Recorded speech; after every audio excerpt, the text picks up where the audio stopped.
Hey guys, Joe here with SJ Fence Supply. So I just got off the phone with a customer, or potential customer, and they're actually located in Ohio.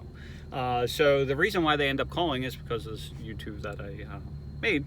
So they had some questions that I haven't answered really yet.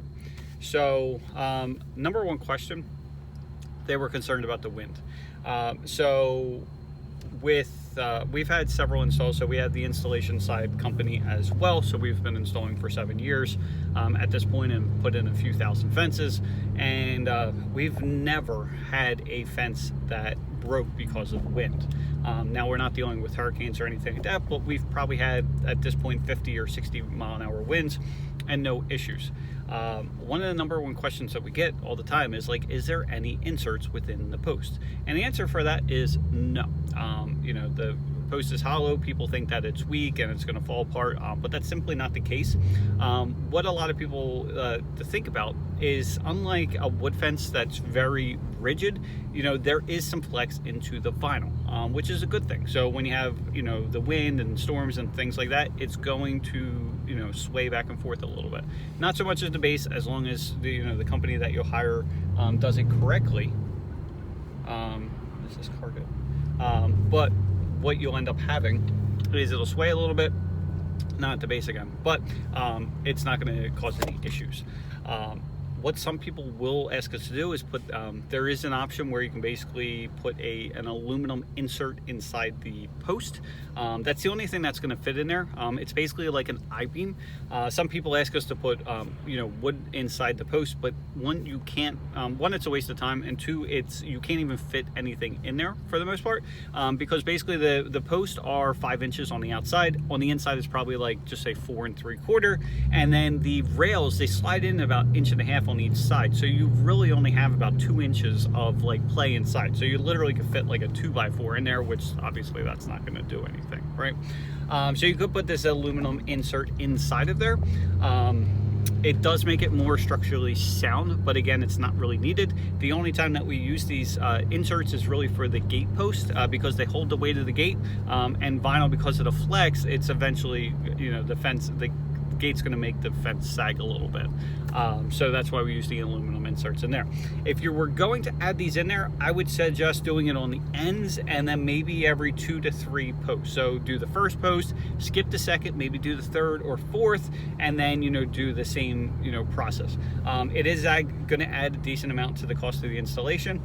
Typically you'd probably be looking anywhere from like 80 to 100 and about $110 per stiffener, depending where you're located. So depending on the size layout, that might add an additional decent amount of cost involved, right?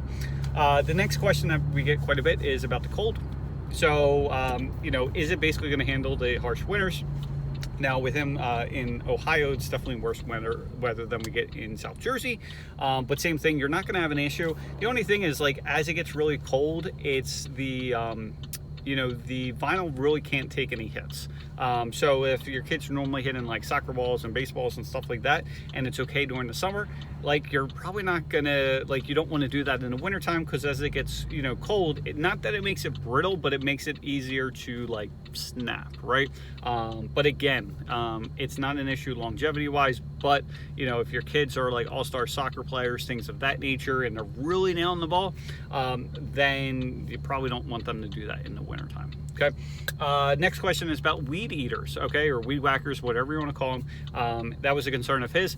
We've personally never have had a customer call and say, hey, the landscaper completely destroyed the fence because of the weed whacker. Typically, if anything, it's because the landscape company literally ran into the fence with their lawnmower. So these lawnmowers are huge. It's not like a regular push mower. They probably weigh at least 1,000 pounds, and they're probably going at like 10 miles an hour. So like, that's going to destroy the fence. So you don't have to worry about the weed whacker. And that was the main questions for today, so I'll leave it at that. As I get more and more questions, I'll kind of answer them as much as I can, but I guess that's like the top 3 questions that we get quite a bit. So or maybe that's true. I don't know. But anyway, if you're in need of a fence, you can definitely look us up at sjfencesupply.com. You can call us direct at 856-595-4553. As far as shipping is concerned, so he asked me about shipping, and I'm like, you know what, it's really not cost effective, it's not going to work. And he was kind of persistent about it, and because he was having trouble finding it in his local area. And I'm like, you know what, let me price this out for you, because, you know, with our area, with how competitive the pricing is, you know, we're selling at $99 a panel. There's other parts of the country where they're still charging $150, $175, you know, something like that. Plus, instead of supposed to being $35, they're like $45 and $50. So all said and done, like if you have like 20 panels, it might be like $1,000 cheaper. So even if it costs $500, $800 to ship this material, at least you know you're getting a quality product, and for about the same, if not still cheaper, because of how inexpensive our fence is. Again, we use Homeland. I've used several different manufacturers in the past 7 years. I keep on going back to Homeland. I feel like it's just a better product. It's slightly thicker. I like the manufacturer. The one thing you do want to be concerned about is, you know, definitely talk to whoever you're going to have install your fence. See what kind of brand they use, because one thing that's happening quite a bit is people are coming through with stuff from China, right? So they ship it direct from China in these big truckload, containers and stuff like that.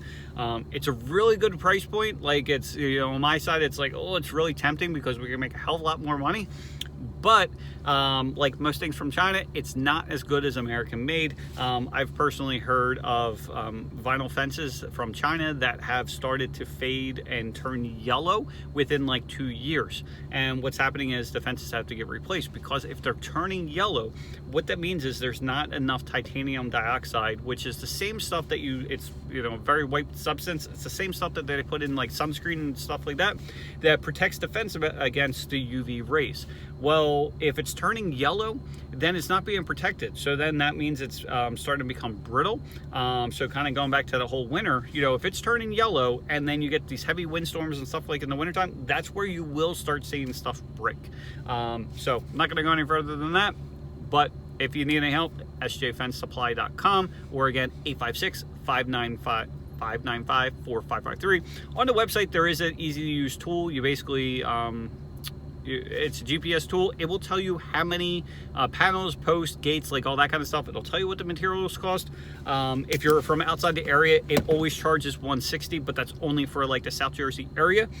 So if you're outside of the South Jersey area, like that's not going to be correct, but it will quickly give you the price. And then if you're within our area, it will also give you the names and numbers of contractors in the area that we personally recommend on a daily basis that can install the fence for you. You basically call them, they go out, they'll do a free quote, they'll let you know what the material costs, things of that nature. We do offer financing 0% for 12 months as well.